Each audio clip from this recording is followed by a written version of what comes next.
9 News investigates the leak of Colorado's voting system passwords and why the Secretary of State waited days to change the passwords until the public found out. Denver's inmates love to vote, like at a higher rate than the general population. Now inmates statewide can vote in person. A refugee from Afghanistan, former pilot, re-earns his wings in America through a career program helping newcomers use their skills. And together tonight, we'll help fill a scholarship fund for refugees and immigrants who want to do the same. And a dispute between neighbors leads to a mural with an unmistakable message, practically a festival of phalluses people can't help but see. It's very cartoony and fun, but it's still a lot of them. I don't know what to say after that. So, this is next. Passwords for Colorado's voting computers were visible online for months, put there by Democratic Secretary of State Jena Griswold's office. They found out about the breach 5 days ago, but only started changing the leaked passwords after that security issue was made public. Tonight, 9 News investigates why Griswold dragged her feet on securing the voting machines and telling county clerks about the breach. Here's Marshall Zellinger. Voting machines used by county clerks are listed on the Colorado Secretary of State's website by serial number, by county, by model, and vendor. And apparently, up until last week, there was a hidden tab next to inventory that, when unhidden, showed one of 2 passwords needed to make changes to each computer. And Democratic Secretary of State Jena Griswold knew about this on Thursday and did not start having any of the passwords changed until it became public on Tuesday. She also did not notify county clerks until it became public. Let me emphasize, we have other precautions in place, but the fact that a serious breach occurred is troubling. Republican Wayne Williams was Secretary of State prior to Griswold. They even teamed up for a public service announcement about trusted sources in elections. Your county clerks are one of those sources, and the fact they weren't involved, were not told, is troubling. In a statement, the Secretary of State's office said today that it took immediate action to inform a federal agency that monitors security infrastructure, but did not explain why county clerks were not notified. We asked Democratic Attorney General Phil Weiser if his office can or should oversee any investigation. In a statement, a spokesperson said it is critical that this matter be reviewed thoroughly, but did not say if Weiser is calling for his office or some other entity to do that.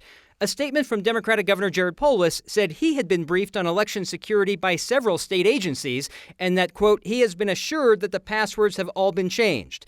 The Secretary of State's office told us no, not all passwords have been changed. But even when they are, Williams believes there should be an extra step. We need to have an inspection occur of each of the machines that the passwords were potentially disclosed.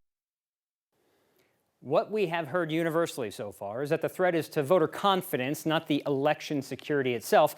That if someone had access to these leaked passwords, they'd also need physical access to the secured machines to get inside.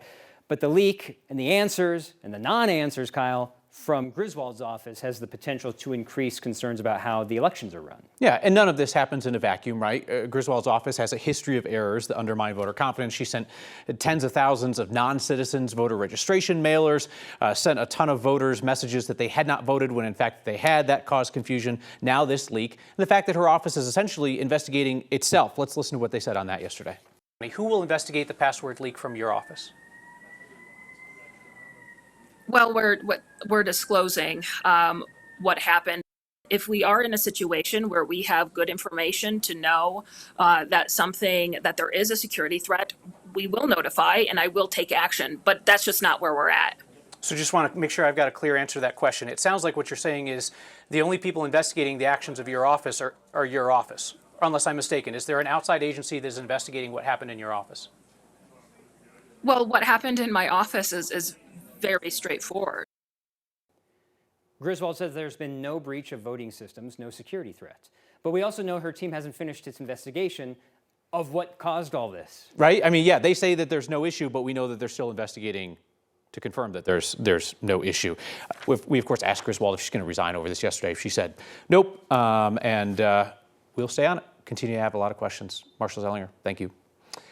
This election is the first time that eligible inmates across the state are guaranteed the chance to vote in person if they would like. New state law requires that county jails and detention centers provide at least one in-person voting day. Reminder of what the law says on this. Inmates are still allowed to vote in Colorado if they're jailed on a misdemeanor or if they are awaiting trial. Denver's actually been offering in-person polling locations for inmates since 2020. Inmates in Denver are voting today and tomorrow. I've been probably in 2 elections at least while incarcerated, and it's like people are like, life goes on. However, now it feels like I count, Being a black man in America, that means a lot. I'm ecstatic. My grandfather served in World War II, double Purple Heart. He wanted me to vote, and he wanted me to go into service, but due to my felonies at a young age, I wasn't able to. So, I'm making him proud today. I'll tell you, year after year, some of the most meaningful comments that we hear about elections come from people who are incarcerated in Colorado.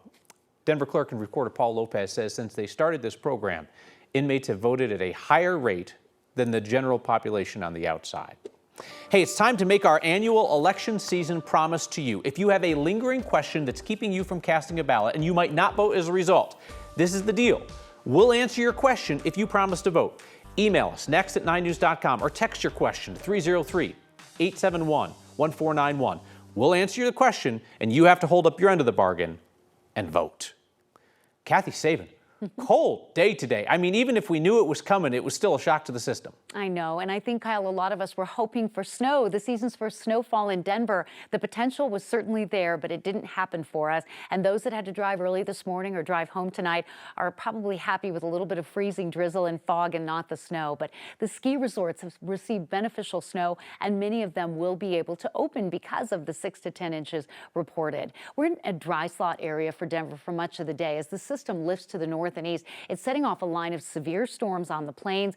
Good snow in the mountains and still the possibility of a rain or snow shower here in the city. But as Kyle mentioned, the temperature trend is really the big talker. 45 was our high today. We're down to 39 now. And the 24-hour temperature spread is 30 to 40 degrees colder in some parts of Colorado than we were at this time yesterday. We're watching the snow come down across the I-25 corridor and the rain up around Fort Collins and Greeley, but it'll be short-lived. The winter weather advisory for the mountains is canceled out. Snow showers maybe another inch or so at best.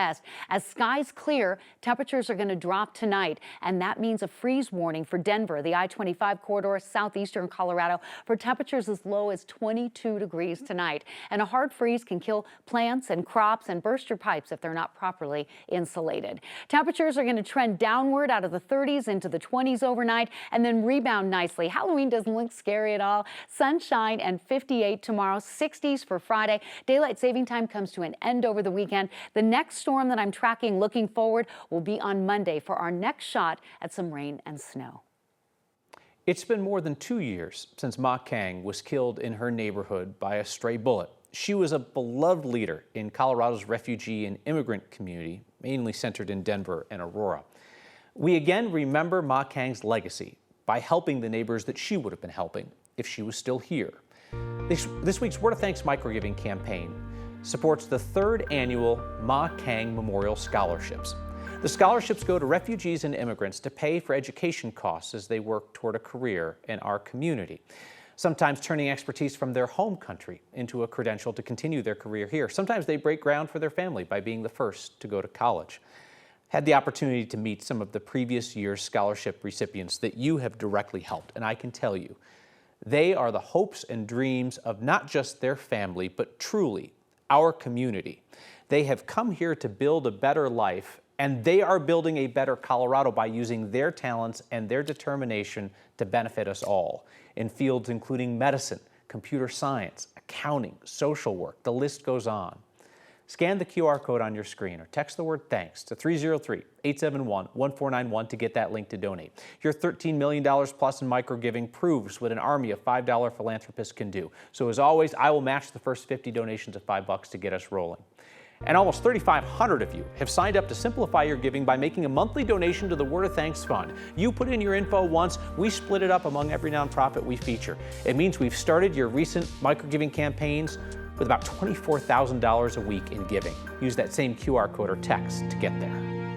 The feeling I have is like a bird that lost the wings and now getting healed and able to fly again.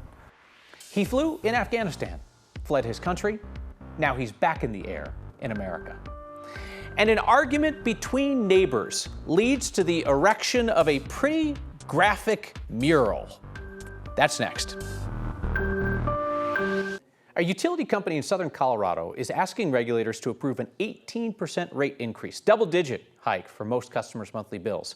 Pueblo City Council is publicly opposing that increase and is encouraging customers to speak out at a series of public hearings. Black Hills serves about 100,000 electric customers around Pueblo and Canyon City. It's asking state regulators to approve a $36 million increase, its first rate hike in 8 years. If approved, they estimate that would increase the average residential bill by $20 a month more for commercial customers. Black Hills Energy says they need the extra money because the cost of providing energy has gone up so much. PUC is taking public comment in Pueblo this week and in Canyon City next month. There's a shortage of commercial pilots here in the U.S. Thanks to the Emily Griffith Technical College, a few positions are being filled by pilots who wondered if they'd ever fly again. Our Tom Cole talked to a pilot whose career has been somewhat up in the air since he fled Afghanistan. Since my childhood, I was always wanted to be a pilot. When the Taliban took over Afghanistan, Sawad Jawad Padshaw left his country with just his backpack, memories, and years of experience as a pilot. After high school, I was able to join to Afghan Air Force Academy. He eventually joined the Afghan military, became an instructor, and flew countless hours, including rescue missions for wounded soldiers. All of that ended when the Taliban took over. It was really mixed up feelings, the feelings that gives you you're nothing. But he wasn't nothing. He was a young man in his 20s with years of piloting. He got out of Afghanistan, survived a year in the refugee camp, and with help from the Afghan military, made his way to Colorado. We're, as a team, just as excited for their accomplishments as they are proud to be doing this work in the U.S. Tiffany Jaramillo is with Emily Griffith Technical College. They have a program that helps refugees from Afghanistan get back to their former career. It is very difficult to become a pilot in the United States, mostly because of cost. And so that was something our careers team at Emily Griffith Technical College was able to help secure funding. Syed took to the skies over the Rockies and earned his wings back. The feeling I have is like a bird that lost the wings and now getting healed and able to fly again. We are essentially creating a pipeline of folks who are ready for work. I'm really blessed that now I have the chance that I'm able to say that I have done it. For Next, I'm Tom Cole. Padshaw is now looking for work as a commercial pilot. Emily Griffith is accepting applications to their careers program through November 3rd. Opportunities for refugees and immigrants in our community who want to use their skills in Colorado. They were the ones being at first, so it's basically a sword fight right now. I feel like we're winning. An argument between neighboring businesses led a tattoo parlor to whip out an unconventional message that cannot be unseen. Still surprised the bosses allowed this one on the air, but it's next. Neighbors and their famous disputes sometimes end up in the history books. This example won't, because they'd have to blur out most of the pictures. Mark Salinger takes us to Colorado Springs. Ready? Sit straight. Hello, I'm TV's Mark Salinger, down in Colorado Springs today to share an important story going on in our community. Blur it out for sure. There are a lot of words to describe what we're blurring, but let's just call it a male body part. The mural is basically, it's a tow truck driver towing a car. He's a big old running over while other are running away from him, doing Colorado activities like mountain biking and snowboarding away and stuff like that. This is Pace. He's a tattoo artist at Fallen Heroes Tattoo in Colorado Springs. He painted the mural that we can't show you. It's just been a parking dispute, so we tried to work together and it really got nowhere. So we knew something like this mural would get their attention. The new apartment building next door has been towing customers' cars. They share an alley, but there are only signs on the apartment side that say resident parking only. It's confusing, and they say at least 45 of their customers have gotten their cars towed recently for parking in spaces outside their building. They were the ones being at first, so it's basically a sword fight right now. I feel like we're winning. To get back at them, they did what tattoo artists do best. Now everyone in the apartment building has to look out over this. It's very cartoony and fun, but it's still I wanted to know if the mural violated any laws here in Colorado Springs. So being the professional journalist that I am, I reached out to the city to ask them.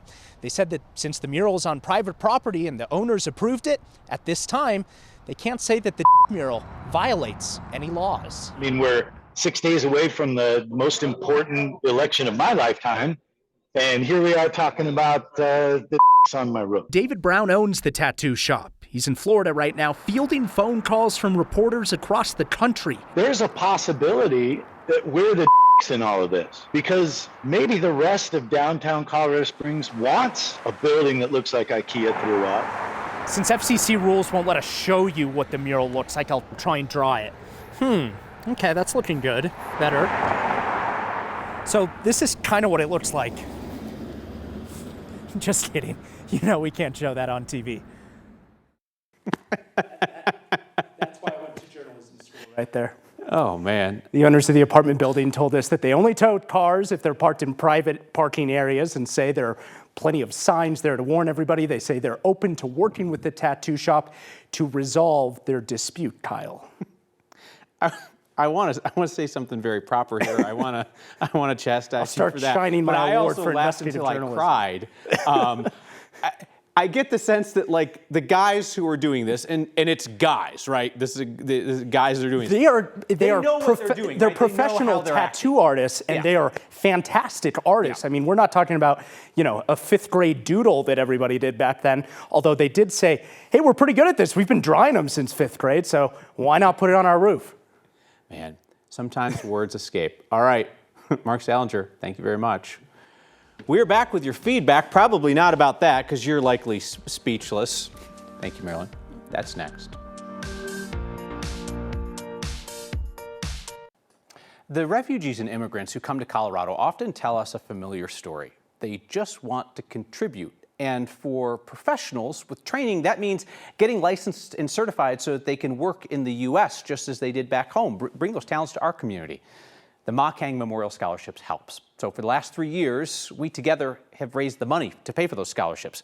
Scan the QR code on your screen or text the word thanks to 303-871-1491 to join me and other Coloradans in donating to the Spring Institute, which organizes the Memorial Scholarships in memory of that community leader. Helps refugees and immigrants who are pursuing higher education so that they can use their talents in our community.